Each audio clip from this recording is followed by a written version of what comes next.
Keeper from Double Fine, available on or playable on Xbox Game Pass. It's also available on PC or Game Pass. It is a puzzle adventure. You play as a sentient lighthouse befriended by a bird called Twig, although I'm not sure they ever mention the name. Everyone seems to know this bird is called Twig. Very cute bird. They set out together on this kind of wordless journey through this weird landscape, and they climb a mountain. I'm not entirely sure why. Did they ever say why? No. You've got to climb a mountain. Who doesn't want to climb a mountain? If we were doing musicals, one could break into song right now, but I won't, because we don't have time, and listeners, you don't need to hear that. James, what did you think of Keeper? What did I think of Keeper? Interesting. Yeah, I was looking forward to Keeper. You sold it quite well last month when we were talking about it. It sounded short and interesting and fairly unique, because you don't often play as a sentient lighthouse in video games these days. It's kind of gone a bit out of fashion in recent years. Yeah, so there were some good parts and some bad parts. So these days, just so you know, listeners/viewers, we like doing reviews, so we're going to do reviews a bit more often now and make them a bit more structured. So you notice that each review we do today is going to be in a structured format. So we're going to say some pros and say some cons and give a score and say what it's available on and do it like proper people do when they do proper reviews, because we are proper people. Anyway, yes, back to the game. So in summary, Joel's already explained what it's about. It's a lighthouse and a bird. The bird is called Twig, and it is mentioned in the game a number of times, Giles. Oh. Yeah, you must. I was engrossed. Yeah, often you have to press X to emote Twig or do something to Twig or send Twig. Oh, yeah. Okay. Well, okay. So we know what the name was, but only from the on-screen prompts. It's not, because they don't talk. Obviously, lighthouses. I say obviously lighthouses don't talk, but they also don't walk. So, already artistic license. Okay, yes. Good point. Yeah. It starts curiously because there's a warning at the start of the game saying might be scary to arachnophobia.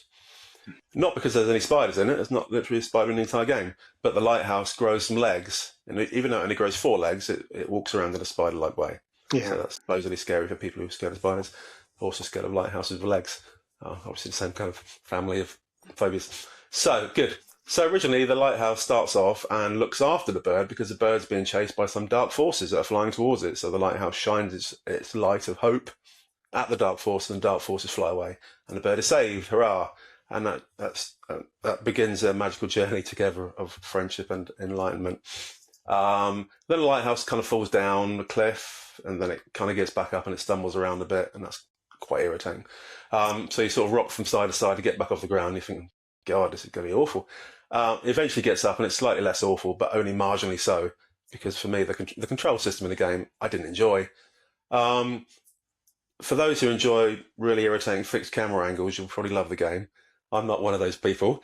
Weirdly, having read other reviews in professional magazines, one of the big things I like is the fixed camera angle because it makes it feel movie-like. God, it's horrific. So, basically, we're in the entire game, whatever direction you try and look in, you won't be allowed to because it's a fixed camera angle. So it shows you where it wants you to look, and you can't look behind you or to the side of you. And weirdly, it made me feel motion sick at various parts of the game because my brain was thinking I was going to look in a direction, but the screen wouldn't let me look in that direction. So my brain was thinking, you're going to see that. And it wasn't seeing that. And it made me motion sick. How bizarre. It's an awful design flaw, I thought, because in modern games these days, you expect to be able to look around 360 degrees up and down and everywhere. But this game, you really can't. And that irritated me somewhat. So there we go. So the storyline's nice. Like Giles said, it's a weird plot whereby you're trying to climb a mountain. You're at the bottom of this cliff and you're trying to climb to the top of a mountain. The bird has a child at some stage. Time passes quite quickly. The lighthouse falls apart quite a lot and gets back up and forms different things, which I won't spoil for you in case you are really into that fixed camera angle thing. But periods of years pass by during this game, and sometimes it feels like it because the movement is very, very, very slow. Especially at the start of the game, you're sort of walking along paths. And being a lighthouse, as you would expect, lighthouses don't walk quickly, do they? Lighthouses all traditionally walk very slowly. It's quite lumbering, I think is the word I would have used. Yeah. Yeah. So annoyingly, it feels a bit like a walking simulator for a lot of the game because you're walking a lot very slowly. Think back to Harold Halibut, a previous review we've done. That irritated the hell out of me because he walked so incredibly slowly. And even when he was dashing, he still did it incredibly slowly. Picture this lighthouse. The lighthouse can dash, obviously, to break through things like twigs and bits of string in the way. But even when he dashes, it's very slow and it's very irritating. So I like the story. Graphically, it was good. I'm going to say my pros. Graphically, really good. A nice arc of difficulty. So it starts off really, really, really easy and finishes off really easy. So it goes between incredibly easy to slightly less easy, but still a bit too easy for my liking. And it's a really nice world. It's a nice story about friendship and stuff. It feels nice. It's cozy. It doesn't make you feel unhappy. That's my pros. But unfortunately, my cons were the controls slash camera angle was so irritating. I'd nearly vomited and nearly threw it out the window, which are not good things to do at any stage of the year, especially at Christmas. The other thing that bugged me was the difficulty never really got difficult enough for me. So you never really felt any sense of achievement from completing any of the puzzles. Loads of puzzles in it, but the puzzles are quite repetitive. They involve shining your beam of light at something and it bursts or gets bigger or expands or something happens to it. So most of the puzzles are really simple and quite repetitive. There's some fun ones in it, but not that many, so the difficulty was never there. And there's no real sense of peril. You can't die in the game. You can't even be knocked back. You can't fall off anything. You can't lose. You just play the game. So you're always going to win the game. So that sort of nailed it for me in terms of sense of achievement. Missed out a little bit. So yeah, that was my initial thoughts. I'll say some more in a minute, but you say your thoughts because I know you enjoyed it. Yeah, I think I enjoyed it a bit more than you did. Still definitely agree with some of those drawbacks.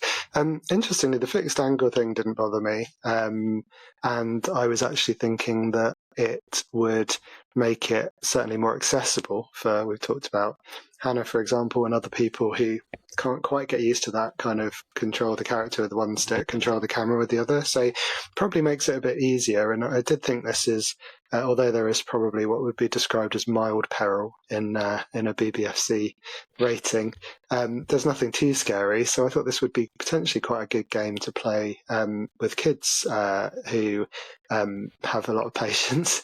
Doing the puzzles, they're fairly straightforward. Again, they could do some of that. And I don't know if you know, if anyone listening actually uses it, but there's a really cool feature on Xbox called Copilot, not that one, the other one, which was, so not the AI thing, but a feature where you can actually set up two controllers to control one thing. And so you could share the two controls. So I was thinking maybe you could have one person controlling the lighthouse, one person controlling the beam and Twig. And like you said, most of the puzzles involve focusing the beam in the right direction, in the right intensity, or sending Twig off to go and do something. So that would be quite nice. You could, as a parent, maybe manage the sort of movement around and kind of help if they get stuck. But I thought that would be quite a nice way to play it potentially. Yeah, I love the world. I think that would be really charming. Again, I could see that being something to share. Really beautiful to look at, I thought. There's sort of bioluminescence in a kind of dusty world at the start. So that's a really nice contrast, really beautiful. Loads of sort of quite bright colour playing on a nice screen with HDR. It looked great. But then some sort of spooky kind of graveyardy, netherworldy type places. You mentioned sort of falling down. You go down into the depths in various times. There's a weird little town full of clockwork people that was, I thought, really charming actually, and weirdly reminded me of Mos Eisley in Star Wars for some reason. Not that there's clockwork people there, but it was kind of that sort of almost a desert kind of dwelling, desert kind of city, desert town vibe with some cool music going on.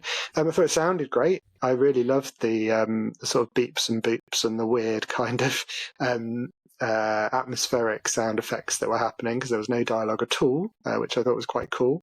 And particularly in the first section, I really enjoyed the fact the music felt kind of like this evolving, ongoing single track, which weirdly reminded me very much of the 2012 London opening ceremony, where there was a bit of, I think, orbital and various other sort of instrumental but sort of electronic music. And yeah, again, just I felt that was, it made me want to explore, even though the gameplay, like you said, was fairly straightforward. So loved the presentation, loved the world, really loved the relationship between the two characters, the lighthouse and Twig. Thought there was a cute sort of bond, not necessarily that sort of, I was going to say like accidental travel partners rather than friends necessarily, but they sort of certainly developed a friendship. But the puzzles got a bit more interesting as we went along. You did say they're still simple. I think, a couple of ones. There was one with a time mechanic, wasn't there, where you had to sort of change the set time of day to do different things. I thought that was quite cool. But yeah, agree with you entirely on the controls. To me, it wasn't about the camera for me. It was about the controls. And if you were coming back towards the screen in terms of the camera, then your controls for directing the beam were reversed. And that may be partly what was contributing towards your frustration. To me, that wasn't really the fault of the camera angle. That was just really odd design. I flipped them round because you can invert the axis in the settings, and they were fine. And then I'd start another section where I was walking away from the camera and they'd be backwards. So that kind of annoyed me. I figured there should be a control where you can just, keep it consistent. And even though that's not logical in the world, yes, that annoyed me a lot. I want to talk about the ending, James. So I'm not going to go into specifics, but it does pivot and go in a bit of a different direction at the end. And a lot of the reviews I've seen have talked about how sort of madly creative and exciting and different that was.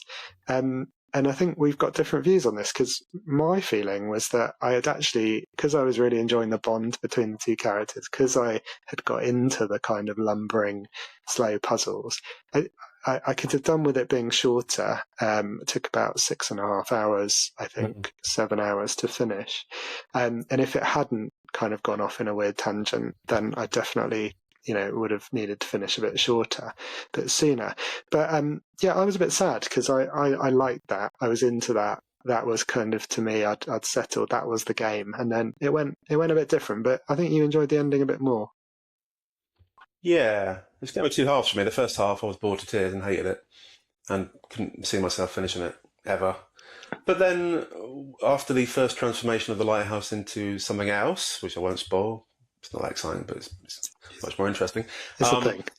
It sped it up a lot more. The second means of transportation is a lot faster. So that whole section of the game was much more interesting for me because you could do it quicker and you move between things quicker. I like speed. I'm not a slow person. I like slow. I like slouchiness. And then the final section that Giles mentioned is ultra speedy. So it's the final transformation of the lighthouse into its constituent parts, and it was very, very different. Two completely different games. One's a sort of a very slow adventure, Bondy game, and the second half was more exciting, and the final part was kind of manic. So you roll around a lot through lots of different pathways and jump on things and jump over things and jump through things. And it feels slightly out of control. You're sort of seat of the pants type thing. You're trying to pick a direction at the last second. You're trying to find ways through. And I found it really much more interesting. So the first half of the game for me, score-wise, is probably about a 5 out of 10. Second half is probably about an 8 out of 10, so it's a lot more interesting. So in the middle, it would be somewhere sort of 6.5-ish in the middle. Whereas for you, probably the other way around, and for me, it ended on a high and started in the depths of despair, and for you, probably the other way around. Yeah, you did your best and worst things. Mine were definitely the sort of whimsical nature of it, the presentation, both sound and the look of it, and then just the bond between the two characters. My worst were the camera and the controls. I said camera, and I just realised I was okay with a fixed camera, so I can't quite remember what was annoying about the camera. But controlling that beam was really quite frustrating, and I would love to have a bit more challenge in the puzzles and keep it in that kind of world, but a bit more complicated. If they'd have ramped that up, that would have been good for me.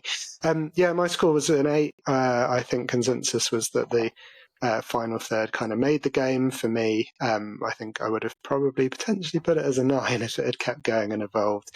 So it sounds like we definitely thought differently on that one, which is what it's all about, isn't it? Everyone's got an opinion.